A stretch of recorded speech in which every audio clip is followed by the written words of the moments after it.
Winston Churchill said that a really good impromptu speech takes 3.5 weeks. I didn't do that. Carl is my beloved stepfather, which is the fairy tales would not allow such a thing. And he announced himself, the fairy tales would have him announce himself with a new pair of boots. But he announced himself in our house with a banjo. One day I came home from school and there was a banjo, and I was like, what the fuck is this banjo? And pretty soon Carl arrived, and he was a much younger man than I am now. In fact, he was a lad, a beamish boy, and he remains that beamish boy. And he has such a joy of life. I feel that many of you know him. And pretty soon he came down. My mother is, you probably ascertained from the poetry, she's pastoral. She much comes from islands and the water and out all alone in the country. And when she dreamed to grow up, that she wanted to be a hermit. That's why she moved to New York, which is one of the only places you can be a hermit. Because, I mean, if you live in Duluth and you have a temper tantrum in the supermarket, it's going to get back to your neighbors, so you can't be a hermit there. But here you can be a hermit, so rather big cities.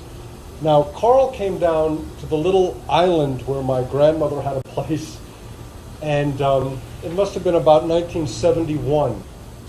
And it's a very patrician society down there, run by the women. So it's a patrician, matriarchal patrician society. And he showed up and he had on a pimp hat, like you couldn't believe, with a huge brim. And he had on a leisure suit of sky blue with clouds, big clouds on it. And he, the 32-year-old Carl, and he strutted in, and it was just after the real, the height of the 1960s, and there's still much injustice, but he brought with him just this positive glow of energy. And my grandmother, who was a very open-minded person, comparatively, kind of can remember this sort of look on her face. She had these azure eyes, kind of looking at Carl, and then the time came, the tide, which was low, filled in and the tide was high, and we lived by the tides down there, and it was time to swim. And so swimsuits for women in those days had skirts, that went down to about the thigh. And for the gentlemen, they were big, affairs with a drawstring. Well, Carl, he'd forgotten his bathing suit, but it didn't matter. It was 1971, and in New York, So he immediately disrobed and I'm not even exaggerating, a sky blue leisure suit with cloud patterns. And people were agog. And he took it off down to his undergarments. And what was he wearing? But he had on,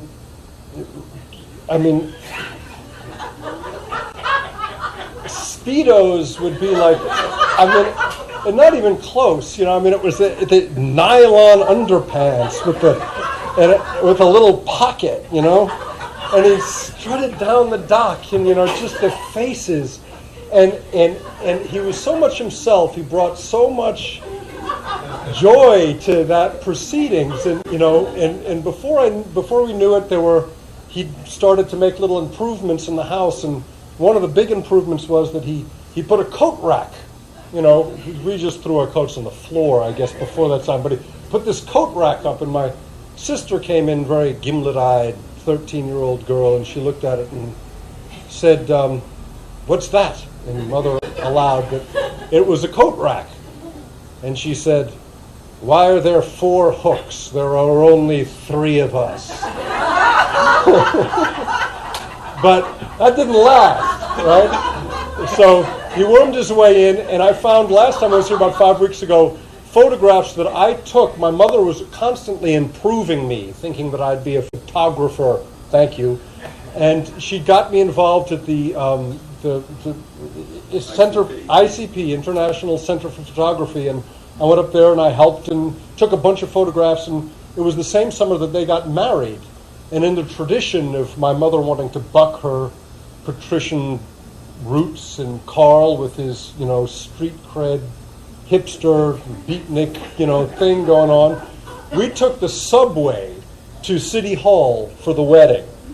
And Carl, ever the punster, when we got to Bleecker Street, he turned to me and he said, "Next stop,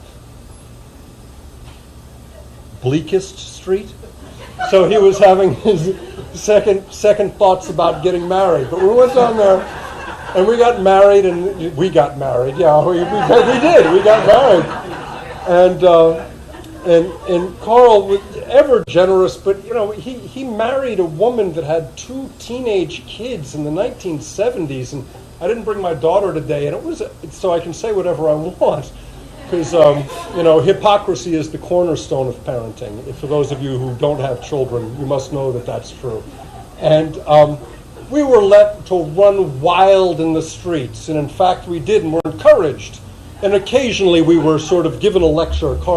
Not by Carl. Carl's not prone to lecturing, but other people would lecture us, and he would tell us, he would sit us down and tell us, in the old days when Ken Kesey and I were dropping acid, and then it would sort of unfold from there, but Carl is a real Renaissance man. I mean, there's never a moment that he is not doing something.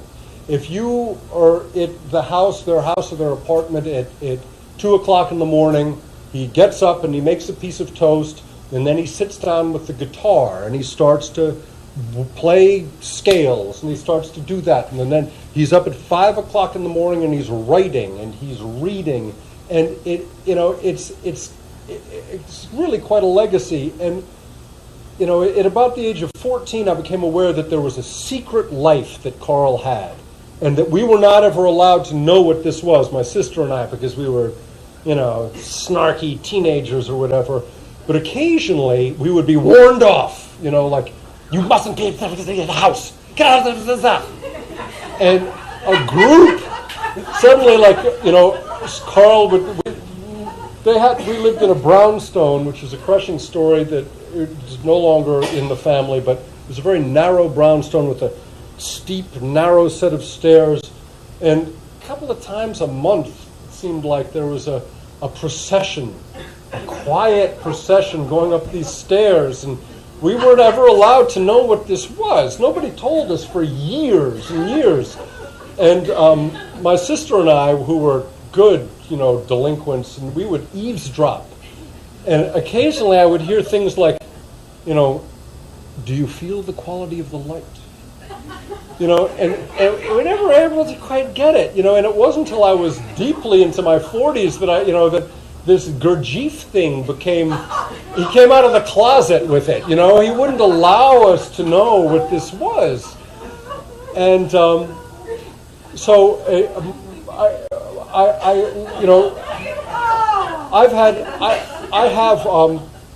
I'm on my second stepmother named Debbie, okay? Just to put it that little perspective.